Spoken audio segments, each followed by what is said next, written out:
Tulungagung terkenal dengan sebutan Kota Marmer atau Kota Cetek. Keberagaman budaya juga menjadi bukti sejarah tentang keberadaan suatu kelompok atau etnis. Dengan kata lain, budaya dapat menjadi identitas ataupun ciri khas dari suatu kelompok. Oleh karenanya, jika kebudayaan atau kebiasaan hilang, maka akan berimplikasi pada hilangnya identitas masyarakat. Di daerah Tulungagung juga ada keanekaragaman budaya yang berbau magis. Terdapat pada salah satu situs yang dianggap menjadi tempat praktik yang merupakan tempat untuk mencari pesugihan. Tempat tersebut berada di Kecamatan Kedungwaru, tepatnya di Desa Ngujang. Pada desa tersebut memiliki situs pemakaman umum yang diyakini masyarakat sebagai tempat pesugihan. Situs ini sangat terkenal meluas, tidak hanya Tulungagung, melainkan di kota-kota lainnya, karena kentalnya hal mitos yang beragam di situs tersebut. Terlebih lagi, pada situs pemakaman tersebut terdapat suatu ciri khas berupa adanya sekumpulan kera atau monyet yang mendiami makam tersebut. Konon di sana juga terdapat sebuah punden yang menjadi objek dikeramatkan atau disucikan dan diyakini mampu mewujudkan segala keinginan seseorang apabila seseorang tersebut berdoa dan memberi persembahan serta melaksanakan persyaratan yang disarankan oleh juru kunci. Menurut kesaksian dari juru kunci yang bernama Mbah Ribut, bahwa sejarah dari situs Ngujang ada 3 versi. Untuk versi yang pertama, Ngujang merupakan salah satu desa yang berada di Kecamatan Kedungwaru. Kata Ngujang sendiri berasal dari 2 suku kata, yaitu Ngu dan Jang yang memiliki kaitan dengan Sunan Kalijaga yang menyebarkan ajaran agama Islam di wilayah sekitarnya. Hal tersebut berkaitan dengan asal-usul dari daerah Ngujang sendiri. Konon, sebelum menjadi sebuah desa yang bernama Ngujang, Sunan Kalijaga pernah singgah di tempat tersebut untuk berdakwah menyebarkan agama Islam. Pada waktu memberi dakwah atau memberi ilmu pada muridnya, terdengar suara ngak-nguk, yaitu berasal dari suara kera. Karena hal tersebut, muncul sebuah desa dengan nama Ngujang. Ngu yang berarti suara kera dan Jang yang berarti wejang atau dakwah. Ada juga yang mengatakan Ngu berarti tempat dan Jang berarti wejangan. Untuk versi yang pertama ini, mengatakan saat itu sudah terdapat kera sebelum Sunan Kalijaga singgah di tempat tersebut. Untuk versi yang kedua, ada yang menceritakan saat Sunan Kalijaga menyebarkan ajaran agama Islam, ketika melakukan dakwah, terdapat santriwan atau santriwati yang naik ke atas pohon. Berujarlah Sunan Kalijaga kepada murid yang lain, "Cari ilmu agama, kok malah naik ke pohon seperti kera?" Kata-kata seorang wali atau sunan itu bisa menjadi sabda, bisa menjadi kenyataan. Dari versi yang kedua ini dapat disimpulkan bahwa asal-usul kera di situs Ngujang adalah hasil dari sabda Sunan Kalijaga pada muridnya, bukan kutukan. Kemudian, versi ketiga adalah banyak orang yang mengatakan bahwa kera-kera yang ada di Ngujang adalah jelmaan orang mencari pesugihan. Dari pendapat ini, ada yang perlu digarisbawahi. Semisal orang mati menjadi kera, lalu kera mati bisa menjadi apa? Pertanyaan yang dilontarkan oleh juru kunci. Lalu, juru kunci menyambungkan sebab kera yang berada di Ngujang bukan kera gaib, melainkan kera yang dilindungi oleh hal gaib. Banyak orang yang berasumsi bahwa kera Ngujang merupakan kera gaib. Menurut Mbah Ribut selaku juru kunci, sebenarnya Ngujang bukanlah tempat untuk pesugihan, melainkan tempat untuk ngalap berkah. Ngalah berkah itu sendiri adalah ritual yang tidak asing di dalam masyarakat Jawa, karena banyak tradisi serta ritual yang dilakukan masyarakat dalam mencari atau mengharapkan keberkahan. Orang yang berhasil melakukan pesugihan atau ngalah berkah di situs Ngujang merupakan orang yang memiliki keyakinan kuat dan berjodoh pada pesugihan ini. Jadi, tidak semua orang bisa berhasil dalam mencari pesugihan di situs Ngujang.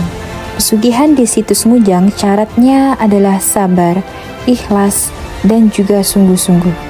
Orang yang datang nyekar dengan sabar, ikhlas, maka akan mendapatkan keberkahan. Objek atau tempat melakukan ngalah berkah berada pada petilasan yang dulu ditempati oleh Sunan Kalijaga dan bisa juga ditempati oleh Eyang Sentana Renggo yang merupakan murid kesayangan dari Sunan Kalijaga. Beliau juga memaparkan ritual yang dapat dilakukan untuk ngalah berkah, yaitu 1. Tawasul atau kirim doa menurut keyakinan. 2. Nyekar, minimal harus membawa bunga, biasanya ditambah dengan rokok dan dupa. Yang ketiga, membawa kacang atau pisang untuk memberi makan monyet. Yang keempat, rokok, bunga, dupa yang dibawa tadi untuk nyekar dibawa pulang untuk syaratnya. Yang kelima, melakukan sabar selama 36 hari dengan tetangga ataupun saudara, jangan sampai melakukan pertengkaran. Biasanya, orang yang melakukan ngalah berkah di situs Ngujang dilakukan 1 minggu sekali, tepatnya pada malam Jumat, membuat sandingan atau sesaji yang merupakan salah satu syarat ritual yang harus dilakukan. Itu kan untuk melakukan ritual ngalah berkah di rumah masing-masing ialah kopi, bunga telon, menyan, atau bisa diganti dengan dupa, rokok sebanyak 2 biji, menyiapkan 1 tempat kamar kosong, dan membuat sesajen bunga. Sesajen bunga diletakkan bisa di depan rumah atau di belakang rumah. Pantangan yang tidak boleh dilakukan dalam ngalah berkah adalah tidak boleh merusak hubungan keluarga lain atau dalam bahasa Jawa terdapat peribahasa, ojo ngrusak pager ayu. Jika ritual ngalah berkah berhasil dan sukses, orang yang melakukannya harus mengadakan syukuran dengan memotong kambing atau ayam 1 tahun sekali di situs Ngujang sebagai simbol terima kasih.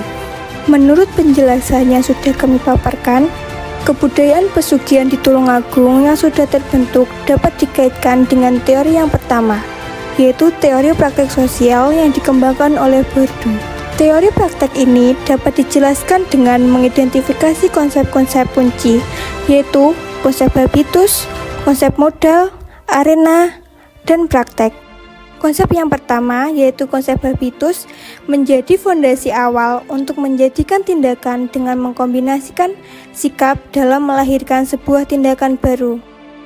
Seperti pemahaman dan kepercayaan yang sudah ada dan dipercaya oleh masyarakat Tulungagung, bahkan luar Tulungagung mengenai adanya pesugihan yang terjadi di situs Ngujang. Dibuktikan dengan adanya orang yang berasal dari luar Tulungagung yang mencari pesugihan di situs tersebut. Yang kedua yaitu modal.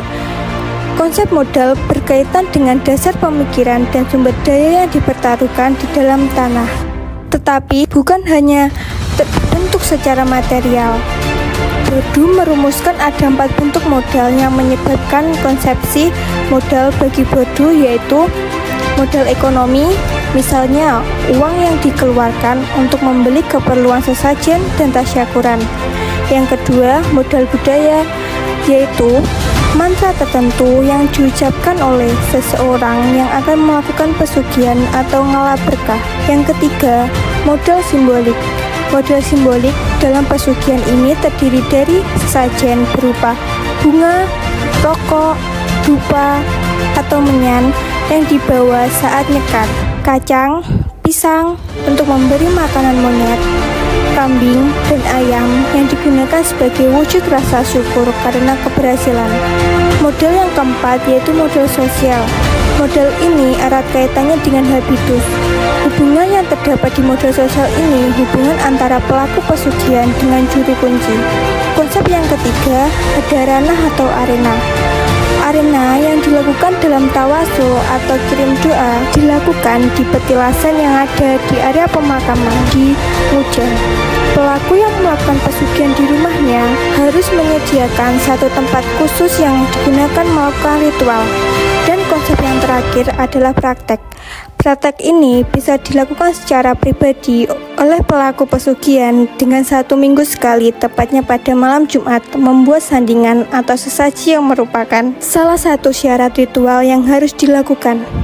Disandingkan juga dengan kopi, bunga telon, menyan, atau bisa diganti dengan dupa. Rokoknya sebanyak 2 biji, menyiapkan suatu tempat kamar kosong, dan membuat sesajen bunga. Sesajen bunga diletakkan bisa di depan rumah atau di belakang rumah, dan juga harus melakukan sabar selama 36 hari dengan tetangga, saudara, jangan sampai melakukan pertengkaran. Yang kedua adalah teori genealogi yang dikemukakan oleh Michel Foucault, memandang bahwa ruang fisik dan tempat menjadi konstruksi sosial yang berpengaruh pada pengetahuan dan pemahaman manusia tentang dunia. Menurut Foucault, kekuasaan dan pengetahuan selalu terhubung dan dikonstruksi melalui ruang fisik dan tempat yang spesifik. Jika pesugihan Mujang dilihat melalui perspektif teori genealogi, bagaimana konstruksi sosial dan kekuasaan mempengaruhi pengembangan kepercayaan spiritual di petilasan makam Mujang tersebut. Sebagai petilasan yang dianggap sakral dan disegani oleh masyarakat sekitar maupun luar kota, petilasan Mujang dipercaya sebagai tempat untuk mencari pesugihan yang cukup masyhur. Konstruksi sosial yang sudah terbentuk sejak dahulu membuat masyarakat menjadi acuh tak acuh terhadap praktik pesugihan dan akhirnya terbentuk menjadi sebuah budaya. Teori yang ketiga, teori interaksionisme simbolik. Teori ini memfokuskan perhatiannya pada cara-cara yang digunakan manusia untuk membentuk makna dan struktur masyarakat melalui percakapan. Interaksionisme simbolik pada awalnya merupakan suatu gerakan pemikiran dalam ilmu sosiologi yang dibangun oleh George Habermas. Dalam penjelasannya, simbol-simbol yang digunakan mempunyai sesuatu kesamaan dan mempercayai manusia dapat berkembang pemikirannya jika berinteraksi dengan manusia lainnya. Mead mengemukakan dalam teori interaksionisme simbolik terdapat mind, pikiran, dan self, diri. Secara self, Mead mengemukakan sebuah bentuk komunikasi baik verbal maupun non-verbal. Dapat dikatakan bahwa pelaksanaan pesugihan merupakan komunikasi nonverbal, sedangkan secara doa-doanya merupakan bagian dari komunikasi verbal. Masyarakat dapat terwujud atau terbentuk dengan adanya simbol-simbol yang signifikan. Simbol-simbol yang dipakai dalam pesugihan ini adalah yang pertama, kacang atau pisang yang digunakan untuk memberi makan monyet. Yang kedua, rokok, bunga, dan dupa yang digunakan sebagai alat ritual. Teori yang keempat yaitu teori Agile Talcott Person. Agile merupakan singkatan dari Adaptation, Co-Attachment, Integration, dan Latency. Paradigma Agile adalah lukisan abstraksi yang sistematis mengenai keperluan sosial tertentu, yang mana setiap masyarakat harus memeliharanya untuk memungkinkan keperluan kehidupan sosial yang stabil. Agile memaparkan 4 azas yang harus ada di dalam suatu sistem sosial agar terciptanya keseimbangan di antara komponen-komponennya. Pesugihan atau ngalap berkah yang ada di Desa Mujang dengan banyaknya pelaku pesugihan yang datang dari luar kota menyebabkan terjadinya perubahan sosial. Akibatnya adalah masyarakat Desa Mujang sudah terbiasa dengan kedatangan pelaku pesugihan yang sudah dinormalisasi bagi masyarakat. Yang kedua, goal attainment. Sistem diharuskan bisa membuat atau membentuk tujuan bersama. Bagaimana caranya untuk mencapai tujuan yang telah dibuat tersebut? Seperti halnya di makam Mujang ini, mereka kesana dengan tujuan untuk ngalap berkah di petilasan Mujang. Integration, sistem harus bisa mengatur hubungan antara komponen yang satu dengan komponen yang lain yang saling berhubungan, sehingga bisa terbentuk menjadi suatu sistem. Dalam pesugihan atau ngalap berkah, ia akan terus beradaptasi, memiliki tujuan baru yang relevan, kemudian dipelihara polanya sampai memasuki adaptasi selanjutnya, dan seterusnya. Yang keempat ada latensi.